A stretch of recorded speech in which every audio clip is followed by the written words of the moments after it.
Halo Tribuners, jumpa lagi bersama dengan saya Mutiara dalam tayangan berita selebritis di Tribun Lampung. Kami akan menyajikan informasi menarik dan terupdate seputar selebritis tanah air untuk Anda.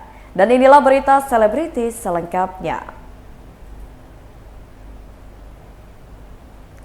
Resmi damai, Rizky Bilar siap jadi suami yang lebih baik. Rizky Bilar dan Lesti Kejora menyambangi Polres Metro Jakarta Selatan untuk upaya damai atau penyelesaian perkara pidana pada Senin 18 Oktober 2022. Perdamaian tersebut didampingi oleh Kasat Reskrim Metro Jakarta Selatan Irwandi Idrus, Sekjen MUI Abdul Hadi, pengacara kedua belah pihak Hotmas Sitompul dan Sandi Arifin. Dalam upaya damai tersebut, Rizky Bilar mengungkapkan permintaan maafnya kepada Lesti Kejora. Di samping itu, Rizky Bilar juga menghaturkan rasa terima kasih kepada Lesti Kejora yang bersedia untuk memaafkan dan rujuk kembali dengannya. Rizky Bilar berharap kejadian ini bisa menjadi pembelajaran baginya untuk menjadi suami sekaligus ayah yang lebih baik. Selain itu, Rizky Bilar juga meminta maaf kepada orang tua Lesti Kejora atas perbuatannya yang kurang baik.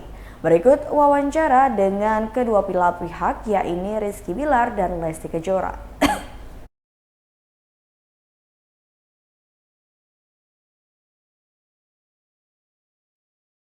Assalamualaikum warahmatullahi wabarakatuh.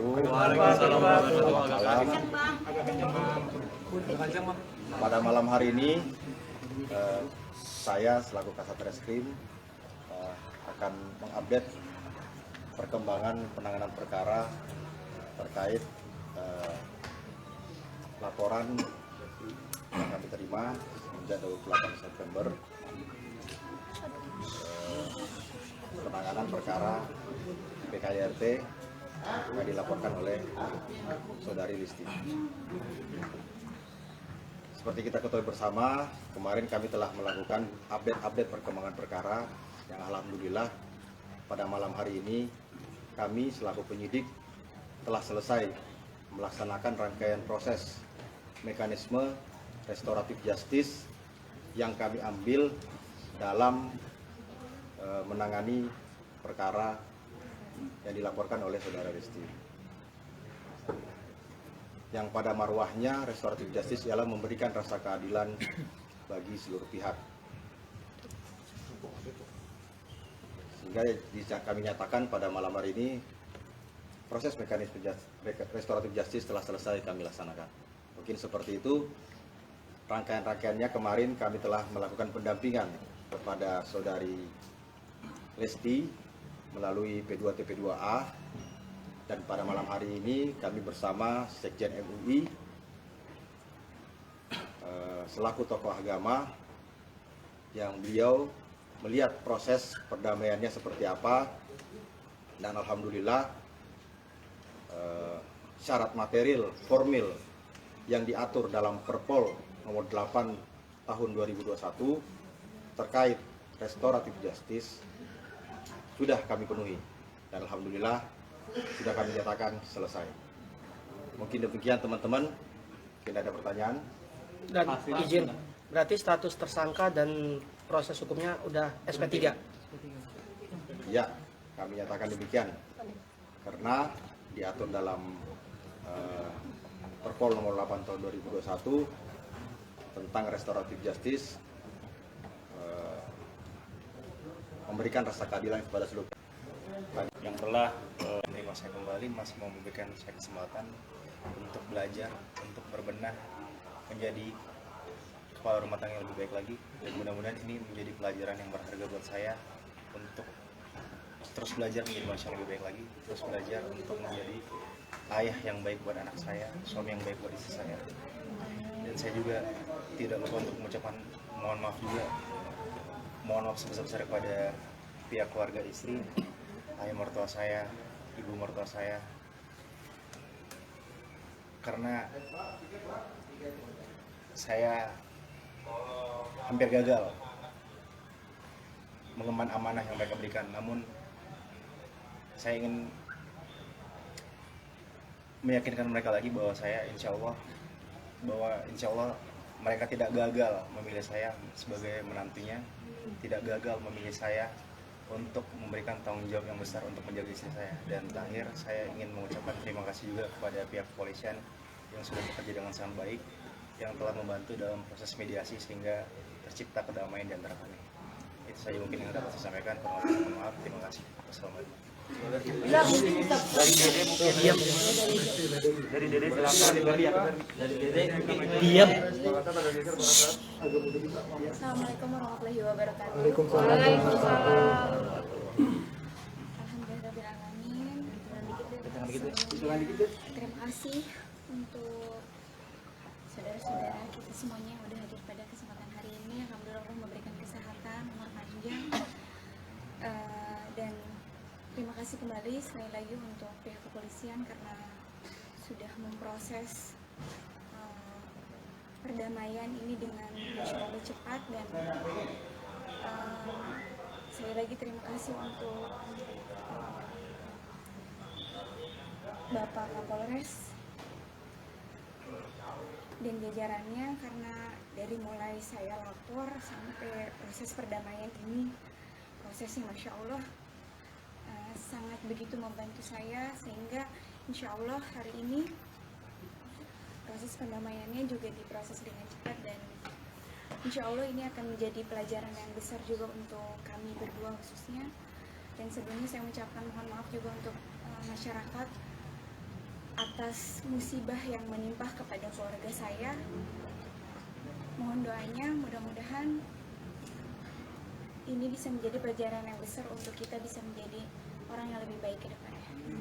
Dede gimana sih Dede dari jumlah saksi yang masih dicipta? Seperti apa?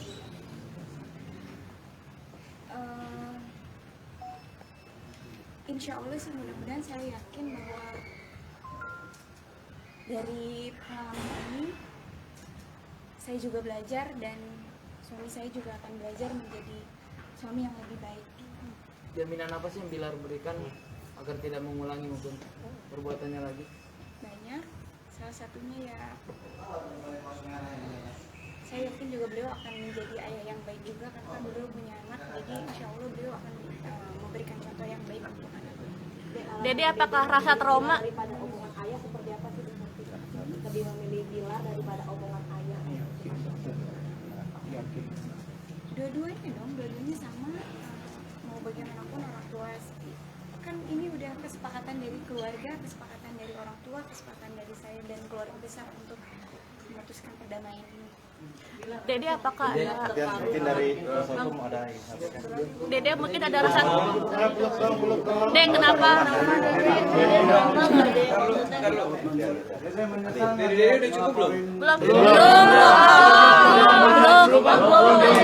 Dede rasa Dede biar nggak trauma, gimana dia ada sama Bilar Dede? Saya merasa perlu untuk bicara karena ternyata tahapan yang tidak bisa tidak diikuti oleh Polres itu sudah dilakukan. Bahwa terasa waktu itu oleh kami kok begini gitu, tapi ternyata kita sudah mendapat keterangan bahwa ada tahapan-tahapan yang tidak bisa dikesampingkan. Yang saya lihat pada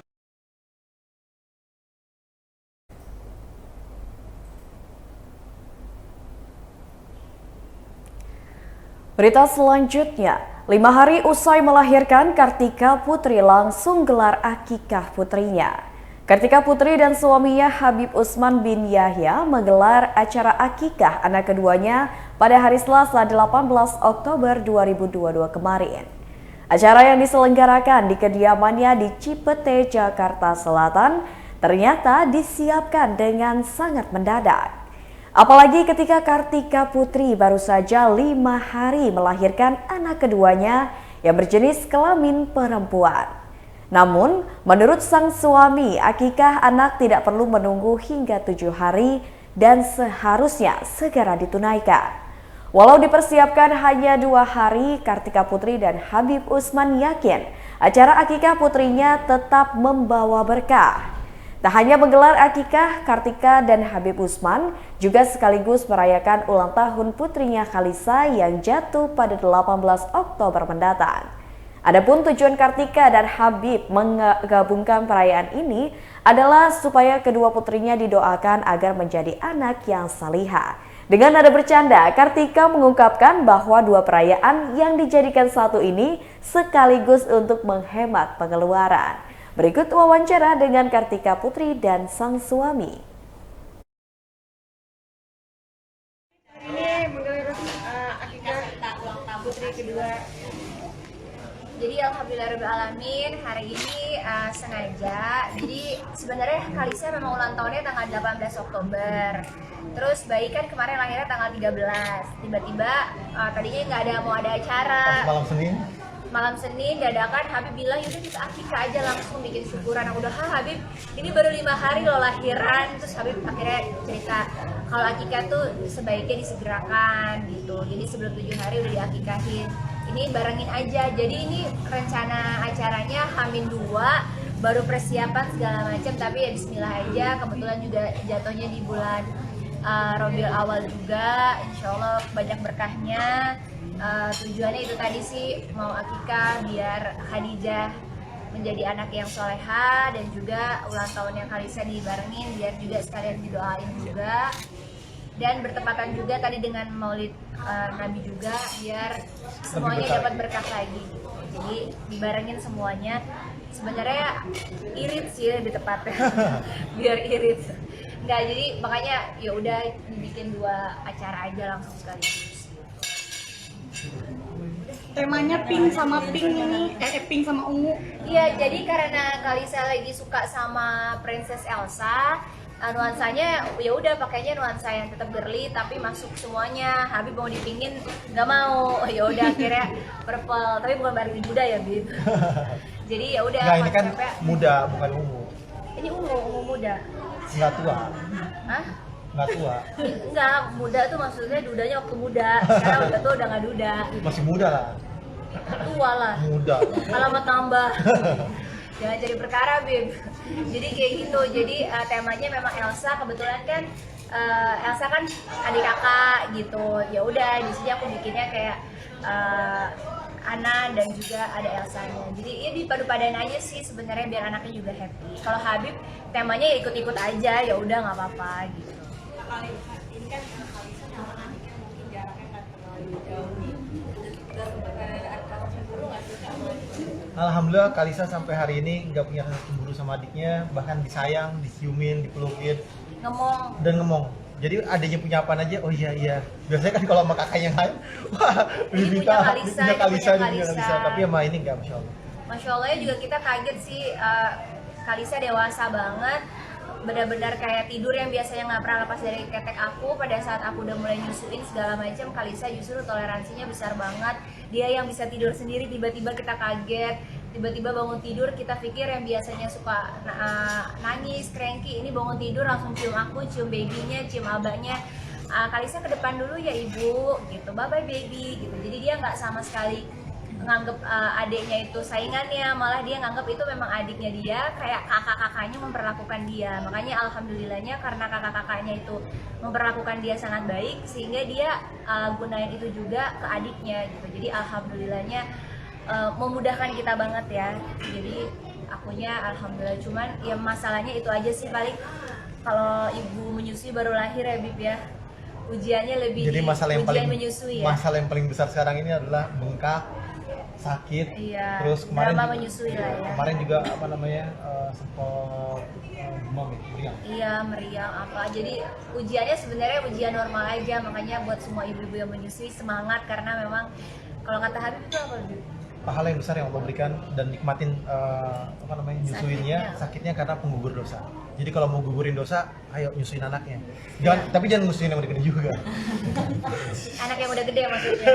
Jadi Habib tuh setiap kayak aku udah mulai nyerah gitu, kayak aduh ini banget, Habib selalu bilang itu setiap tetesnya mengalir tuh pahala gitu, sakitnya penggugur dosa. Ya udah, jadi penyemangat aku untuk mengasihi kayak Khalisa sampai 2 tahun insya Allah ya dari Habibnya gitu. Karena lumayan apa ya, lumayan kayak baru lagi gitu. Setiap anak punya cerita yang berbeda-beda ternyata. Berarti Kalisa udah lepas ASI ya Kak? Udah, jadi memang Kalisa lepas ASI dulu, baru kita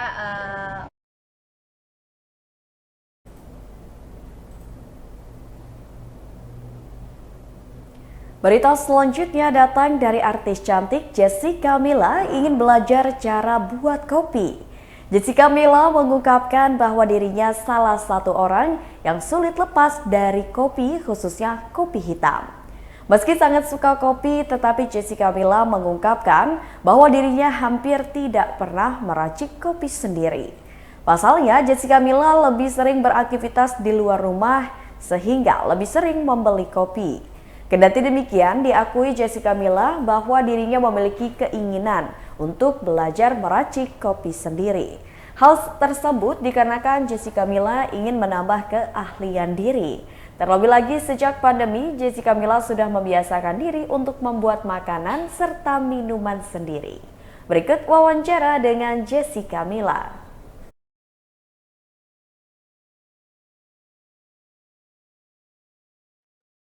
Lagi capek banget tuh bisa sampai kopi berlebihan itu sendiri gitu. Nah tips sehatnya gimana sih Kak? Karena kan kita tahu minum kopi juga modalnya banyak harus diimbangi juga gitu. Kalau Kak Jessica. Jadi aku tuh sebenarnya pernah tes DNA dan untuk aku termasuk yang bisa untuk minum kafein agak banyak. Jadi menurut aku setiap orang ya balik lagi harus kenal sama tubuhnya masing-masing ya untuk bisa jaga kesehatannya, dan aku udah pernah cek dan itu memang gak masalah di aku gitu.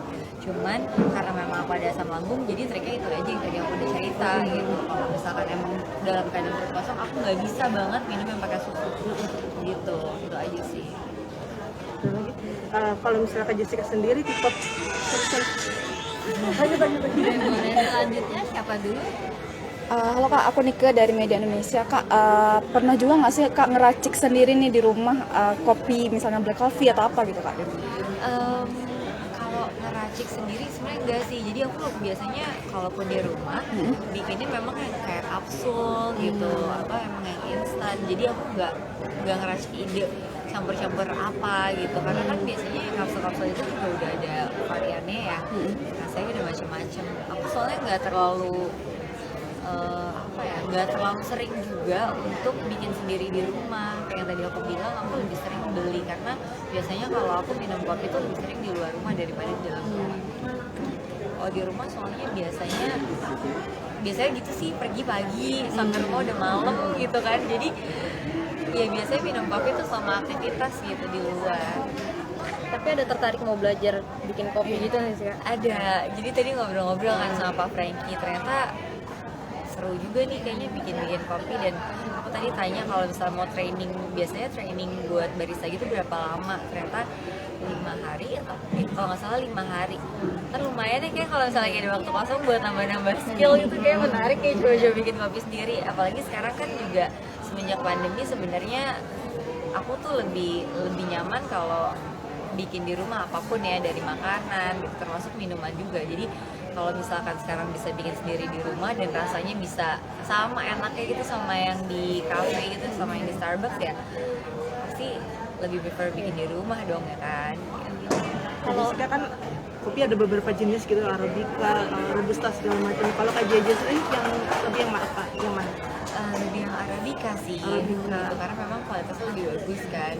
Ya, cuman kayak yang tadi aku juga udah sempat mention, aku tuh sebenarnya nggak segitu ngerti detail tentang kopi gitu ya kan. Ada kayak kalau pacarku tuh dia ngerti banget tuh kopi dari A sampai Z, dia ngerti jenis-jenisnya segala macam. Kalau aku tuh enggak sebenarnya, jadi aku kayak penikmat aja gitu. Cuman ya sebagai orang awam kayak aku memang tipe yang kayak udah deh, daripada coba-coba yang nggak jelas, biasanya memang aku kemana-mana nyarinya Starbucks aja yang pasti-pasti aja gitu. Kak, pernah nggak sih Kak udah minum kopi terus kesulitan gitu untuk tidur sampai subuh atau gimana? Pernah. Aku tuh tapi waktu itu lupa aku minum kopinya apa, tapi memang mungkin itu strong banget di aku, dan aku minumnya tuh udah malam. Jadi minumnya udah agak malam, terus ketika aku mau tidur kayaknya aku masih aktif banget, masih bawel gitu, masih kayak pengen ngobrol gitu. Nggak bisa tidur, nggak bisa ngantuk akhirnya. Jadi dari situ aku mulai tahu oh badan aku biasanya kalau emang minum kopi mungkin jaraknya harus berapa jam sebelum jam tidur aku gitu. Biasanya berapa jam nih Kak untuk jaraknya? Paling enggak kayaknya 6 jam deh kalau buat aku ya. Sekitar 6 jam. Jadi kalau misalkan mau tidur jam 12 malam gitu paling enggak di bawah jam 6 sore lah. Oke.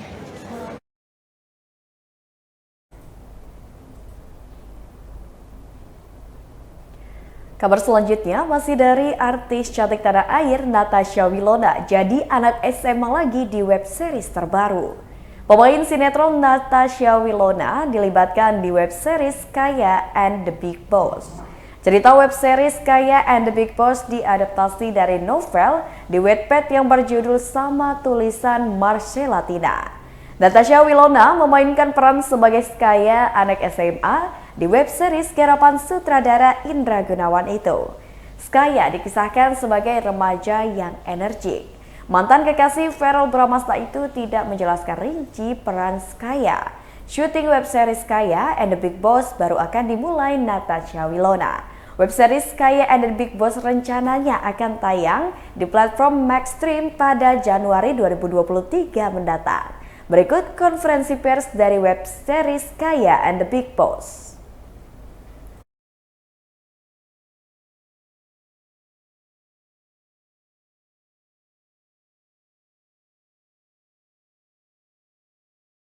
Mungkin atau teman-teman dari yang di belakang mungkin bagaimana?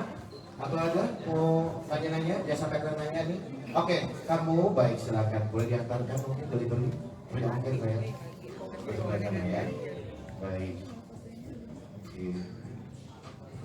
Terima kasih. Aku penasaran sama penulisnya sesungguhnya. Apa yang menginspirasi kakak waktu pas menulis novel ini dan seperti apa kesulitan dalam menulis novel ini? Betul akan ada pengembangan, tapi dari sisi yang ya, gitu kan. Kalau novel dan film, saya sih tetap pakai rumus biasa yang aku pakai gitu kan. Pada calon penonton, mulai pada penulis, poin-poin mana aja, ada adegan-adegan apa aja yang harus ada dari film kita ini gitu. Maka saya bilang aja ya dari awal, jangan berharap semua yang ada di novel itu akan ada di film kita ini. Itu nggak mungkin, semua film juga akan mungkin gitu. Tapi kita coba mengambil poin-poin atau adegan-adegan yang memorable di dalam novel ini. Itu sih. Terima kasih. Thank you. Natasha, silakan. Boleh disambung? Iya. Oke, kalau misalnya aku pribadi, pertama kan sebenarnya kalau kayak kita pemain atau aktor, itu kita kan lebih kayak ditawarkan perannya seperti apa. Dan apa keputusan Maxstream dan juga Unlimited buat pertama kali langsung menghubungi aku saat mereka menerima sinopsis kayak The Big Boss, ya pastinya mereka yang memiliki alasan yang kuat. Cuma kalau aku pribadi, aku ngerasa sangat bersyukur dan beruntung dan pastinya berterima kasih banget dikasih kepercayaan. Karena di usia aku yang maksudnya mungkin sudah tidak SMA lagi, sedangkan banyak juga mungkin pendatang baru atau aktris muda yang emang masih di usianya masih bisa memerankan peran ini. Aku tetap dikasih kepercayaan sama produser-produser untuk terus meranin anak SMA. Yang bagi aku, itu adalah sebuah tantangan besar. Karena kan beberapa proyek terakhir aku semuanya anak SMA. Mungkin yang terakhir kita ketemu di film sebelumnya juga aku anak SMA kan. Cuma kalau di Kaya and the Big Boss, ini bisa jadi peran paling effort yang pernah aku lakuin. Tantangan terbesar dalam karir aku sepanjang syuting series. Karena di sini bukan cuma aku harus melakukan banyak persiapan, tapi juga proses reading yang menurut aku lumayan berat dan memusingkan kepalaku. Aku berapa kali tuh selalu kayak bilang sama acting coach aku, sama Mbak Dar, aku bilang, "Om, ini berat banget ya." Aku bilang kayak gitu karena gimana caranya stereotip sebagai anak SMA ini nggak melekat di diri aku, dan setiap kemunculan aku di series atau film itu punya karakter dan warna yang berbeda. Dan di Kaya and the Big Boss ini aku bener-bener totally different, beda banget dari semuanya. Jadi kalau misalnya nanti aku ngomongnya udah spoiler kan, kurang lebih itulah kata-katanya. Dan ini bisa dibilang tantangan terberat karena biasanya aku kalau syuting series jadi anak SMA udah kisah cinta biasa, romantis, drama, tangis-tangisan, atau ya seperti itu kurang lebih. Di sini bukan cuma ada action, tapi drama kekeluargaannya kuat banget, persahabatannya juga kuat. Tapi gimana caranya cewek ngerasain persahabatan di antara cowok-cowok? Nah, itu yang menurut aku paling mengena di hati aku banget. Jadi semoga aja kalian semua nanti yang udah membaca Sky and the Big Boss bisa ngerasa oh visualnya sesuai dengan imajinasi dan harapan kalian. Dan pastinya kita semua juga berusaha melakukan yang terbaik. Dan semoga aja aku juga tidak mengecewakan para pembaca Sky and the Big Boss dan juga fans-fans di luar sana yang udah nunggu banget project ini. Thank you. Thank you. Wow. Oke. Kita kasih satu lagi kesempatan untuk yang bertanya ada. Ada kira-kira di depan, tengah, belakang. Satu lagi.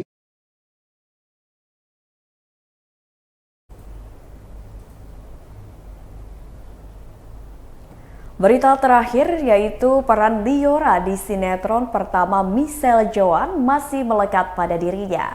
Michelle Joan menandai debut aktingnya melalui sinetron Ganteng-Ganteng Serigala atau GGS pada tahun 2014 lalu.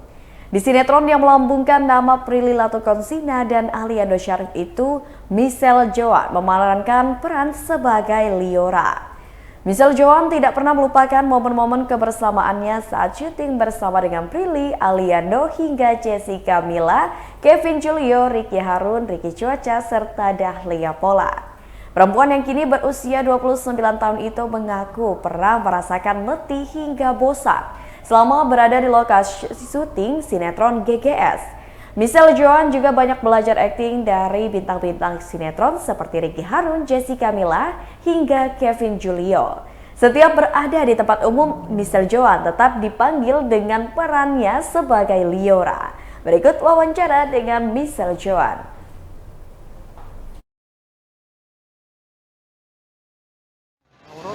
Horor ya? Horor ya? Mulai maksudnya sinetron udah mulai jarang ngambil kah Kak Michelle atau memang ke depan menghindari itu atau seperti apa sih? Enggak sih, sebelum syutingnya film kemarin emang bulan sebelumnya juga aku baru selesai sinetron. Kan sinetronnya baru selesai, terus jeda beberapa minggu habis itu baru syuting layar lebar. Oh.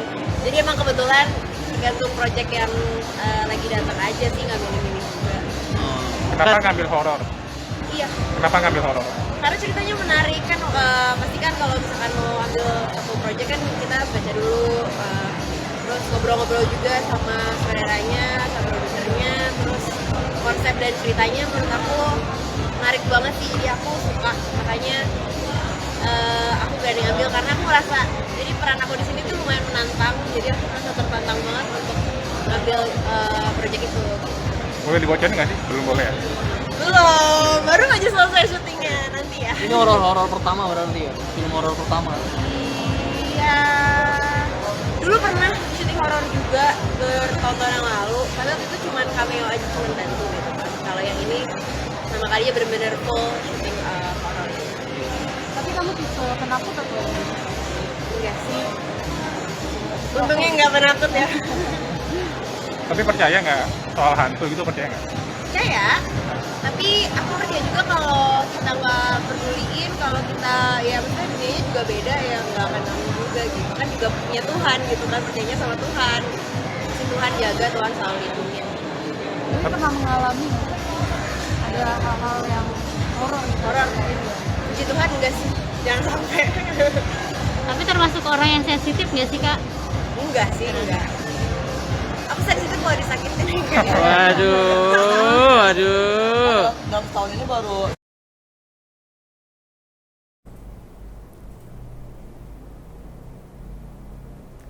Baiklah Tribuners, itulah berita selebritis bersama dengan saya Mutiara. Jangan lupa untuk terus saksikan YouTube Tribun Lampung News Video, Facebook.